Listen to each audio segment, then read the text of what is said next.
Let's dig into that a little bit more here and talking about what's been done on the stimulus front to counteract all of this and exactly what we were just talking about in terms of the unemployment numbers we've been discussing here with our markets guest today. Ric Edelman is the founder of Edelman Financial Engines, and he joins us once again. Ric, Happy New Year. Good to be talking with you. First off, I guess we'll just talk about what you saw play out in that latest round of stimulus.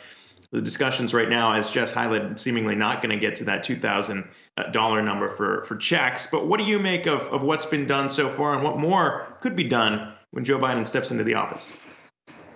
Well, clearly, the amount of stimulus being provided to the lower band on that K is been way too late in coming, and it's not as much as what people need. We are in a tale of two cities this year, as we've all seen, the so-called K recovery. Those who are doing well are doing better, and those doing poorly are doing worse. And those who are doing worse needed more money. They needed it faster. And so the amount of money they're currently getting isn't going to be enough to really solve their problem.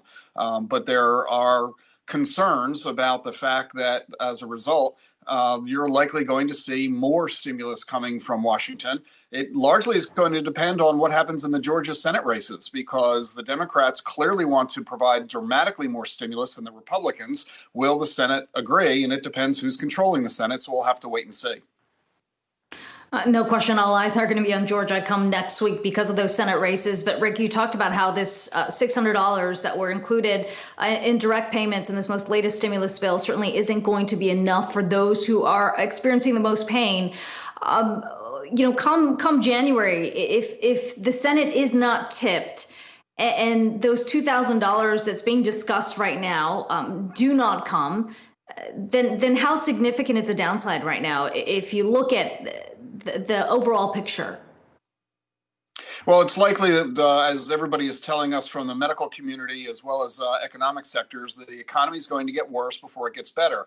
We're going to see an increase in infections, hospitalizations, and death rates over the next 2 months. We're going to see continued sluggishness in the economy as a result of all of that. And it could get a lot worse if there are going to be more lockdowns imposed by governors across the country. So this could get a lot worse before it gets better. But investors have been looking toward the other side of all of that. That's why the market has done so well since March. Investors are saying, we'll get through this. Once the vaccine is widely distributed and everybody's injected and we become inoculated, this too shall pass. And investors are putting all this middle ground environment, they're putting it to the side, saying it really doesn't matter. And that's why there's been such a big disconnect between the economy and the stock market. So the real question is going to be what's going to happen next. Will corporate profits rise to match stock market expectations, or will there be a correction where stock prices have to come down to be consistent with where corporate profits are?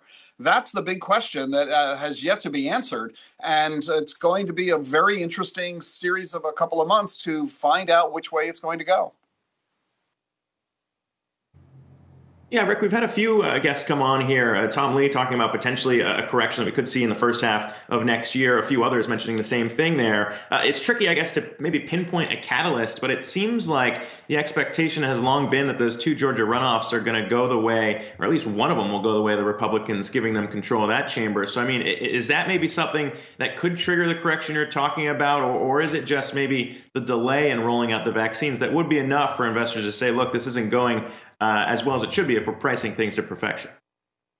It could be either of those things, Zach. It could also be that this new version of the virus proves to be uncooperative regarding the vaccine, and that the virus is going to become worse or last longer, increasing infection rates and hospitalization rates, putting further pressure on the travel and hospitality industries and higher education, the state and local government budgets. The list goes on and on and on. Social Security is being impacted negatively, as is the Disability Trust Fund.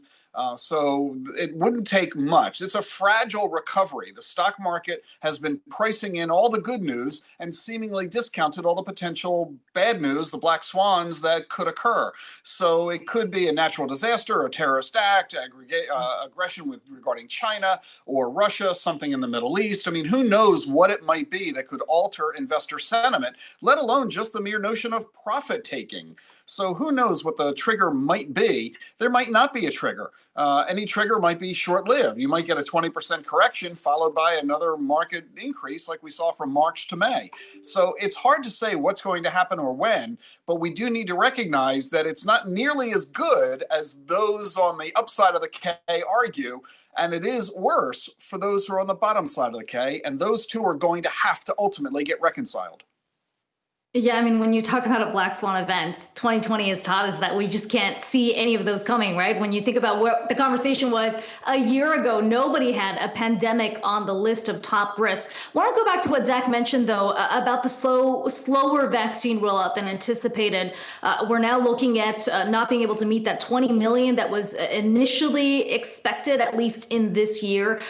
There was always a learning curve that was expected in this, but I'm wondering if the latest data around the vaccine rollout has changed your base case in any way. This expectation of the second half being a huge bump because all activity is going to resume. Is that still the case, or do you think that needs to be tweaked a little?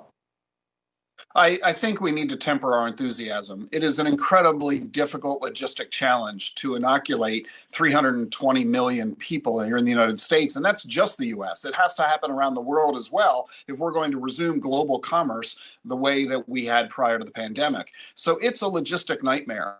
And to suggest that we are going to be able to inoculate a third of Americans in 90 days, which is what President-elect Biden says he wants to do, that's a wonderful goal, and I think we all agree that we're hopeful he'll achieve it, but that is one heck of a challenge. And it's ignoring the notion that many Americans, a third, say still they will refuse to be inoculated.